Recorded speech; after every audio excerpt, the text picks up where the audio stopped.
ఓం అస్మద్గురుభ్యో నమ. వెంకటేశ్వర ఆవిర్భావం.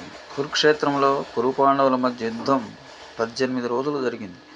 ధృతరాష్ట్రుని పుత్రులందరూ ఆ యుద్ధంలో హతమయ్యారు. భీష్ముడు, ద్రోణాచార్యులు, కర్ణుడు వంటి హమాయమీలు సైతం మృతి చెందారు. ధృతరాష్ట్రుడు గాంధారిని, కోడలను వెంటబెట్టుకుని యుద్ధభూమికి వెళ్ళాడు. పెద్ద తండ్రి వస్తున్నాడని తెలిసి ధర్మరాజు తన తమ్ములను, ద్రౌపదిని కృష్ణునితో కలిసి అక్కడికి వెళ్ళారు. ధర్మరాజును చూసిన ధృతరాష్ట్రుని కోడళ్ళు బిగ్గరగా ఏడుస్తూ వారిని నిందించారు. దీనికంతటికి కారణమైన కృష్ణుడి పట్ల గాంధారికి క్రోధం కట్టలు తెంచుకుని అతనితో, కృష్ణ, కౌరవ పాండవుల కుమారులు తమలో తాము కలిగించుకున్నప్పుడు వారికి నీవు నచ్చ చెప్పలేకపోయావు. వాళ్ళ యుద్ధభూమిలో కాలు నిన్నప్పుడు సముద్రవై ఉండి కూడా ఉపేక్ష చేశావు.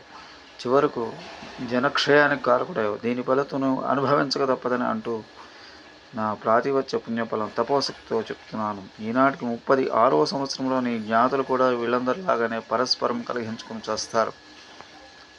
అదే సమయాన నువ్వు కూడా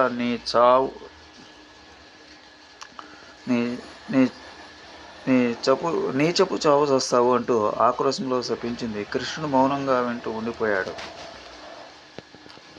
కర్మ మహర్షి, విశ్వామిత్రుడు, నారదుని కలిసి కృష్ణుని చూడటానికి ద్వారకా నగరానికి వచ్చారు. రాజవీధిని వెళ్తున్న వారిని చూసిన కొందరు యాదవ కుమారులు ఆ మహర్షులను ఆట పట్టించాలని దుర్బుద్ధి పుట్టింది. వెంటనే కృష్ణుని కుమారుని సాంబడికి ఆడపిల్ల వేషం వేసి వారి దగ్గర తీసుకొచ్చి, అయ్యా, ఇది భద్రుని భార్య, ఈమెకు సంతానం కలుగుతుందా అని అడిగారు. మనుషులు వారి చేష్టలు అర్థం చేసుకుని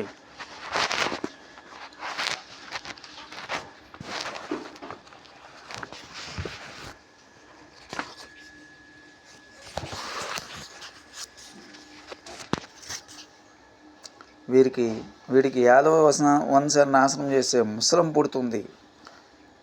బలరామకృష్ణులు తప్ప మిగిలిన యాదవులంతా లోకల వల్ల చేస్తారు. బలరాముడు అధిక నిష్ఠతో శరీరం త్యజించి సముద్రంలో ప్రవేశిస్తాడు. జర అనే రాక్షసి కృష్ణుని మరణానికి కారణం అవుతుందని శపించి కృష్ణుని చూడక వెనుదిరిగి వెళ్తారు. సాంబుడి కడుపులోంచి భయంకరమైన ఒక రోకలు పుట్టింది.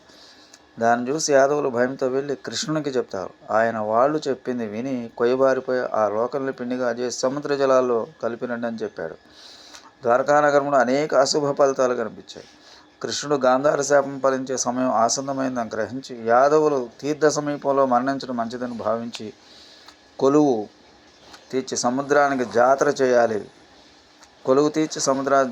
చేయాలి, అందరూ బయలుదేరని ఆజ్ఞాపించాడు. యాదవులు భక్ష్యభోజ్యాలు సమకూర్చుకుని సముద్ర తీరాన్ని బయలుదేరాడు. బలరాముడు అరణ్యాలకు వెళ్ళాడు.